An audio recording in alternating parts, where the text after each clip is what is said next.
एक समय की बात है, महात्मा बुद्ध अपनी तपस्या में लीन थे। उन्हें तपस्या में बैठे हुए कई दिन बीत चुके थे। तभी एक शिकारी उस रास्ते से जा रहा था। उस शिकारी ने महात्मा बुद्ध को पहचान लिया। शिकारी ने महात्मा बुद्ध के बारे में बहुत बड़ाई सुनी थी, किंतु वह महात्मा बुद्ध की बड़ाई से संतुष्ट नहीं था। उसने परीक्षा लेने के लिए सोचा।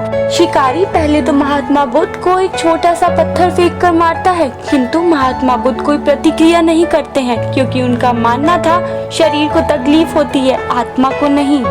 अतः शिकारी द्वारा फेंके गए पत्थर के कारण शरीर को कष्ट हुआ, किंतु आत्मा को नहीं।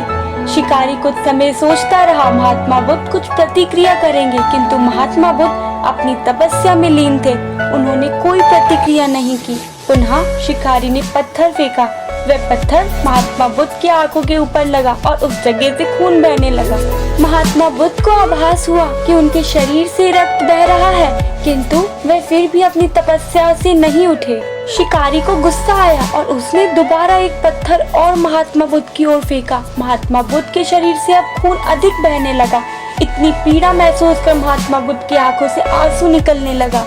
शिकारी ने महात्मा बुद्ध के पास जाकर पूछा, आपको जब मैंने पत्थर मारा तो आपने कोई प्रतिक्रिया नहीं की।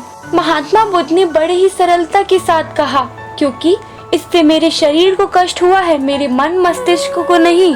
शिकारी अचंभित रह गया। उसने पूछा, फिर आपकी आंखों से आंसू क्यों बह रहे हैं? इस पर महात्मा बुद्ध ने पुनः कहा, तुम्हारे द्वारा किए गए अनुचित कार्य के परिणाम के बारे में मेरा मस्तिष्क, मेरी आत्मा विचार कर रो रही है।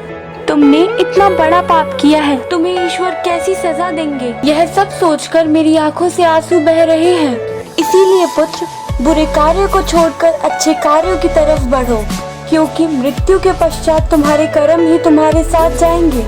बुद्ध की बातों को सुनकर शिकारी महात्मा बुद्ध के चरणों में नतमस्तक हुआ और उसने उनसे क्षमा याचना की। महात्मा बुद्ध क्षमाशील व्यक्ति थे। उन्होंने तुरंत शिकारी को क्षमा कर दिया और अपना आशीर्वाद दिया। वह शिकारी महात्मा बुद्ध का आशीर्वाद पाकर एक महान व्यक्ति और साधक के रूप में जीवन व्यतीत करने लगा।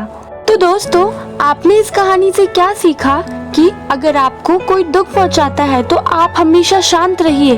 आपके चुप रहने से सब ठीक होने लगेगा। यदि आप भी ठीक पहुंचाने वाले लोगों की तरह बदला लेने की भावना रखेंगे तो आप भी बदले की आग में जलते रहेंगे। इसलिए आप भी भगवान बुद्ध की तरह शांत रहें और अपने काम में व्यस्त रहें, जिस तरह बुद्ध जी अपनी तपस्या में लीन रहते हैं। यह बात बिल्कुल सही है कि अगर कोई आपको बहुत अधिक कष्ट देता है तो ऊपर वाला उसको जरूर सजा देते हैं। इसलिए आप किसी से बदले की भावना ना रखें, क्योंकि दूसरों का कर्म उसका भाग्य बनाएंगे और आपका कर्म आपका भाग्य। इसलिए जो आपको बहुत अधिक कष्ट पहुंचाते हैं उससे बदले की भावना ना रखें, नहीं तो आप में और उनमें क्या फर्क रहेगा। आप हमेशा अच्छे कार्य करते रहिए। अच्छे कार्यों का फल हमेशा मीठा होता है। अगर आपको ये बुद्ध जी की स्टोरी अच्छी लगी हो तो हमारे चैनल को जरूर सब्सक्राइब करें, इस कहानी को लाइक करें, शेयर करें और कमेंट करें।